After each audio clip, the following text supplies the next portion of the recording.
There's nothing better than a little bit of justice taken against a terrible person, and that's why we love petty revenge.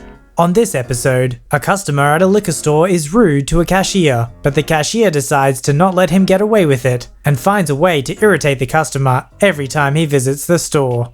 A man who lives in an apartment enjoys his home. That is, when the neighbors upstairs aren't having a really loud party late at night. They won't listen to his request to quiet down, so he plans a way to keep them quiet.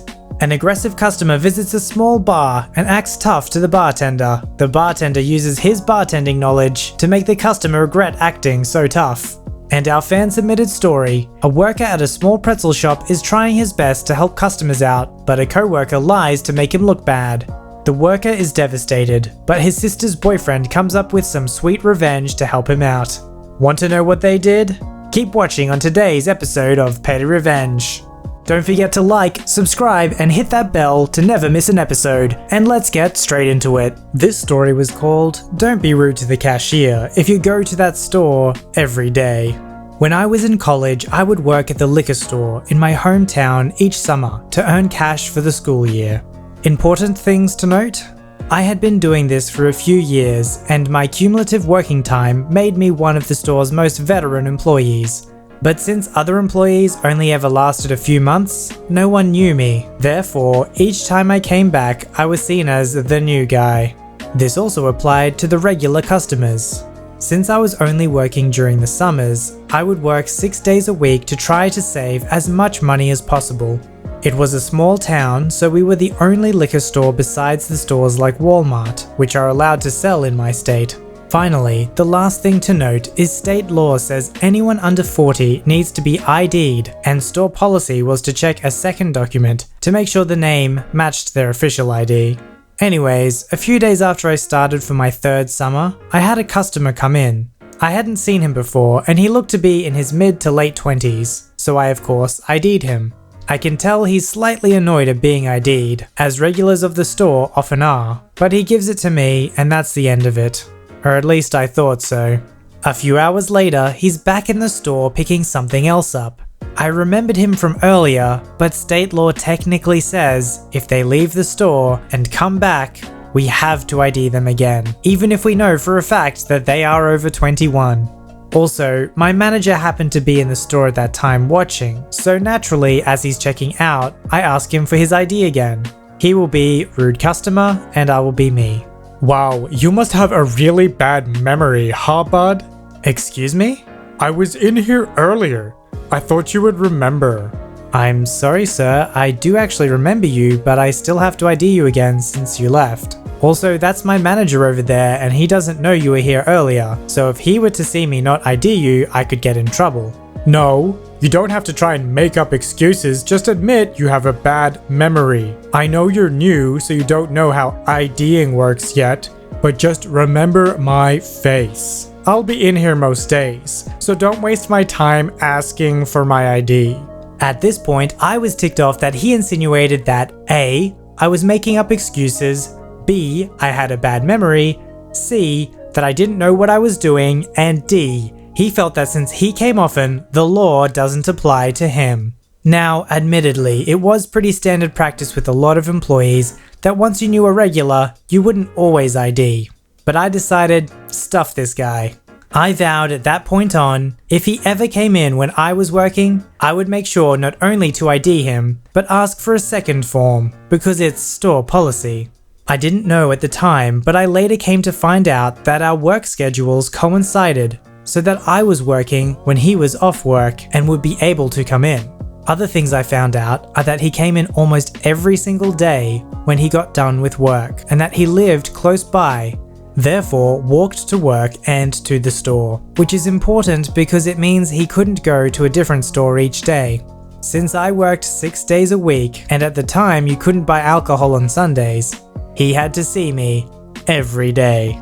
Over the next month or two, I would ID him almost daily, and I always made sure to ask for 2 forms. If there was a second checkout line, RC would always get in the other line, even if it was longer. The problem for him was that because I had become the manager of the store, it was normally only me and one other employee during my shift. I would normally handle the register while my coworker stocked the cooler. This meant 80% of the time I was the only checkout line, so there was no avoiding me. The first part of my revenge was the minor inconvenience to him of constantly being ID'd, but I got several acts of revenge in addition. One would be when he would see me not ID other customers who were regulars in front of him, which really ticked him off. Others came from some of the interactions we had, such as this. I swear you have the worst memory of anyone I have ever met. What do you mean? I would think that by now you would know I am over 21 and stop asking for my ID. Oh, I know you are over 21. In fact, I have a pretty good memory. You have an out-of-state license, and your date of birth is this. Now, before I can sell this to you, do you have 2 forms of ID on you? His hatred for me continued to boil for about another month until he hit his tipping. It was actually my last day working before I went back to school, and he came in. I was excited to have one last opportunity to be petty. He came in when we were rather busy, so a full line of customers and my manager had stopped by.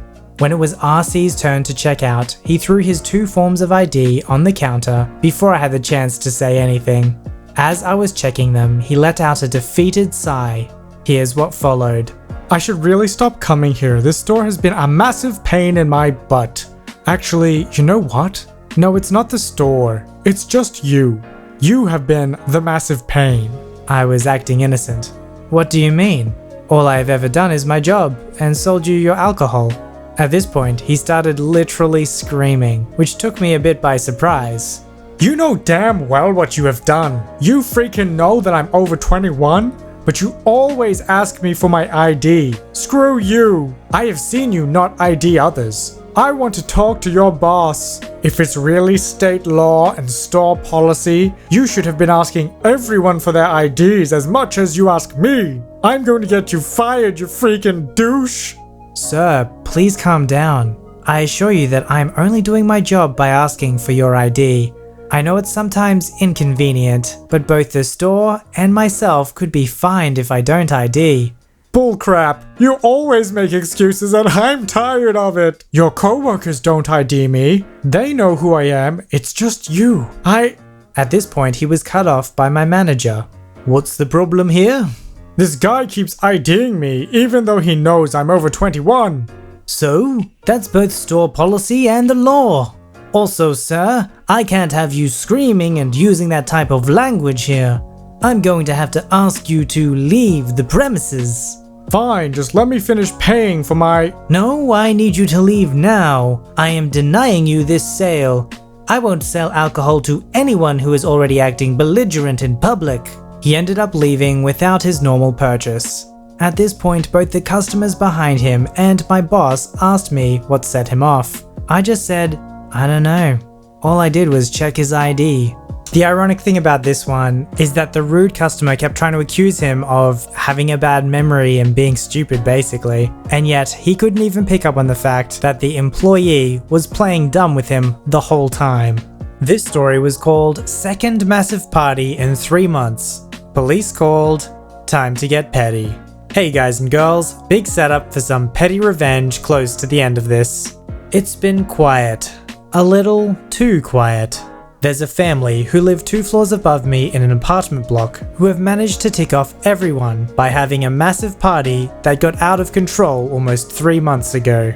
I got home today around 5 PM from the gym and can hear them on their balcony making a lot of noise. I push it out of my mind and go about having a shower, making some dinner, making the dog some dinner, watching a little Netflix. I'm getting ready for an early night as I have to be up at 3 AM the next morning. I put some earplugs in, close my eyes, and drift off to sleep. Boom! A massive crash wakes me up. I sit bolt upright in bed and groggily check my phone. 10 PM. I make my way from the bedroom to the backyard. To get to my backyard, you have to open a big sliding glass door, which is also surrounded by floor-to-wall glass windows that allow me an unobstructed view of the backyard. I open the door and see a soccer ball sitting there and a fresh imprint of the ball on one of my glass windows. Someone has thrown the ball down into the backyard. It's ricocheted off the backyard walk that separates my yard from the street and hit my window at force. I look up at the noisy neighbors on their balcony, and there are 4 kids screaming at the top of their lungs and throwing various bits of debris into my yard. Plastic, bottles, a stray tennis ball. I yell to them, "Hey, be quiet please, I'm trying to sleep." The kids rush inside, laughing. I go back inside only to hear them rush back out and continue throwing stuff into my yard and yelling. Fuming, I jump into the elevator and make my way up 2 flights and knock on the neighbor's door. I hear muffled voices giggle and say, "Shh, he's outside." More laughing, but the loud yelling and music continues. I knock again loudly. Nothing. I make my way back downstairs, checking my phone. It's now getting close to 11 p.m. I call the police. I explain to the officer who answers about the noise level, the screaming kids, the fact that they're throwing all types of stuff into my yard, potentially damaging my property. I also point out if he runs my name and address, he'll see previous complaints against these people. The officer confirms that he has seen several complaints from me and other tenants in the building. As he's looking up the past complaints, he asks, "Is that them?" He can hear the screaming and music. "Yes, I'll send a car over right now." I sit back and wait, and wait, and wait. Checking my phone, it's now 11:55 p.m. I go to the front security door and ring their buzzer. I can hear the obnoxious shrill buzzing reverberate in their apartment. A woman picks up. "Hello? Yeah, can you keep it down please? It's almost midnight." "Who is this?" "It doesn't matter, just keep it down please." "Oh, okay." She hangs up. I sit and wait. Someone turns the music up louder. I ring their buzzer again and again. A young male voice answers. "What? If you don't stop, next call is to the police." "You can threaten us all you want. We don't care." "I'm not threatening. If you don't stop this, I'm calling the police." "We have friends over. We are going to be as loud as we want for as long as we want." Frustrated, I go back down to my apartment, put on a movie and wait for the police. I'm startled awake by my own apartment buzzer. I walk over and answer it. It's the police. I look at the time. It's 1 a.m. I'm annoyed it's taken them so long and the upstairs neighbors are still raging on. I open the door and await the officers as they make their way down. Immediately, they're sympathetic. They can see I'm exhausted and hear the noise. I explain everything to them. The male officer explains that even though they're the owners, they need to abide by noise ordinance laws and also the bylaws of the building commission. He takes my statement, asks what apartment number they're in, bids me goodnight and heads up to speak to them. I hear them knocking on their door. No answer. "It's the police, open up!" I hear the door open. Music is finally turned down, and what ensues is a 30-minute conversation of the neighbors saying that they are the owners and can do whatever they want. The police quickly shut them down, saying that they are disturbing the peace and violating various other codes and laws. Finally, the police leave at 1:45 a.m. and there's silence in the apartment block. Now for the petty revenge. 2 days later, I'm heading out to walk my dog and I can hear someone pressing a buzzer over and over again. I get to the front security door. It's the male that answered the buzzer that night, holding coffees and has obviously locked himself out. He looks annoyed and has probably been out there for ages. He sees me coming and relief washes over his face. He'll be able to get through the locked security door as I make my way outside. Also, he thinks. I crack the security door open, let my dog go through first, and then I slip through quickly. He bends down to pick up a small bag of goods, and as he's about to walk through, I slam the security door, locking him outside. He literally stands there, shocked, and also ticked off. I smile down at my dog as we go for a very long walk. Take that, you jerk. Because sleep is so important, there's nothing more annoying than a noisy neighbor late at night or early in the morning. Yes, this guy did get some petty revenge, but I don't think it was enough. I thought this story was going to end with him buzzing their apartment early in the morning to wake them up. This story was called, "You Wanna Wear Tough Guy Pants? Good luck cleaning them tomorrow." I work as a bartender in a small cocktail bar for some time now, and I'm usually chill, but bullies can still push my buttons in a wrong way. Before starting, I may be in the wrong for doing this, but it is what it is. A week ago, a bunch of guys came for a few drinks. They seemed like okay dudes, early 20s, but the group dynamic was kinda off. Introducing the main antagonist.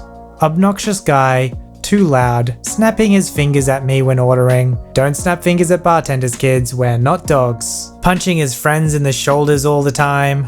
A sportier, really aggressive version of David Spade character he was. Next to David Spade sat the victim of most of his playful teasings, silently enduring his crap. I really felt sorry for this fellow.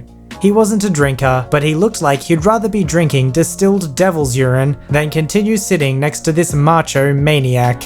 He was really uncomfortable. David continued to bug him to take a shot at least. "Come on, one with me, don't be such a pansy." Until after the whole night of persuasion, finally my dude waved the white flag. "Okay, let's do one shot together, then leave me be." "Two of your most messed up shots," Spade shouted, snapping his freaking fingers, while I imagined snapping his neck. "Oh, you'll get a messed up shot, buddy." I made this 2-layered shots, but while looking almost the same, they were different. David got really strong alcohol, really nasty business altogether, and the other guy got mostly syrups, juices, harmless stuff. They looked almost identical. Red absinthe can pass visually as cranberry juice, Stro as a syrup from brown sugar, Sambuca as anything colorless, etc. They took their shots and all hell broke loose. Other guy chugged his shot like a champion, not even flinching. Why would he? He drank juice. But David Spade, boy oh boy, he looked like he'd have a brain aneurysm. Tears pouring from his eyes, coughing like his lungs want to come out. He had a face and a posture of a man who just got waterboarded with some sort of chili sauce. Other guy looked surprised until he caught a wink from me. But David Spade and the rest of the crew, now roaring with laughter about his misery, suspected nothing. They got their shots on the house. Poor dude was left alone, and David was a good boy for the rest of the night, deflatedly enduring small mockings from his fellows. Now, I may have used my powers in the wrong way, but this is the first and only time I messed with customers' drinks, and I regret nothing. He was rude, aggressive even, to everyone around him. Screw you, sporty David Spade. The classic tough guy ain't so tough after all. We all enjoy that good moment in a movie when the guy who's just in everyone's face finally gets it all shoved back into his face. Not only that, but he saved the other guy from the humiliation Mr. Tough Guy was trying to cause for him. So I feel like this is a double win. This fan-submitted story was called "I ordered 80 soft pretzels and never picked them up." Quick backstory. Between age 18 and 19, I worked at a small pretzel shop inside of our city's Walmart. My boss and the shop owner didn't particularly like me, and I can probably guess why, but it's a bit of a personal issue there. In short, they themselves were petty too. Whenever someone reported an issue with me, typically bold-faced lies and unbelievable stories from one Walmart employee in particular, they wasted no time writing me up for it without getting my side of the story, so there already wasn't too great of a relationship there. The shop hand rolled all pretzels, and in large amounts, the pretzels could be a pretty big pain in the butt. Especially when only 21 fit in the oven at a time, and we had to wait for them to come out of the oven to roll more. We did a small catering-like service where we prepared large amounts of various menu items for parties or gatherings. All you had to do was call in, place the order and time of pickup, and we'd have them ready for you. You didn't have to pay until you came to pick them up, which I'm gonna guess probably changed after this. Back to the main story. I closed one night with one other closer. We stocked the case with some of each item before cleaning up, and that would be the last items we made for the night. We had a pizza made of pretzel dough in the case. Normally, we had 1 or 2 pre-made in the fridge that would only need to go into the oven, but at night we didn't. So at last, one was already baked in the case. A woman came up and asked if she could have one with lighter crust. My coworker said, "Yes, I'll get you one," and was about to run to the back to get a non-existent pre-made one. I told her to wait and explained to the lady that I'd have to make one for her while I still had the dough out. I explained it'd be about 8 minutes for me to make it and bake it. She said it was okay and she didn't want to wait. I told her to have a great night and she left. No issue. Now, our register had a microphone on it, so my manager could have listened to mine and the lady's conversation without a problem. But I guess they didn't want to. My coworker decided to tell them that I told the lady she couldn't have another pizza at all, and so without asking me what actually happened, I was fired. That was my first job, so I was heartbroken. I cried for a few days. Now here comes the best part. Knowing about the catering service the shop did, my sister's boyfriend decided to call into the store and order 80 pretzels that he'd pick up at 8:30 when we stocked the case one last time for sale, luckily for them. Since he didn't have to pay until pickup, it wasn't an issue for him to do this. 8:30 comes around and we're inside the Walmart. Every now and then, they do a $1 pretzel deal to sell any remaining products that needed to go. You could hear them yelling clear on the other side of the store, much to our enjoyment. At about 8:50, we hear them screaming, $1 pretzels! Once they realized no one was coming to pick up the pretzels they had busted out. They had made 80 pretzels and now had 10 minutes to sell them before closing for the night. I guess her boyfriend just didn't take too kindly to how they treated me. It's still a pretty funny memory to look back on. If you'd like your story to be narrated by me, don't forget to visit the subreddit r/VoiceyHere, link below. Don't forget to like this video and subscribe if you'd like to see more. Alright, I'll see you in the next one.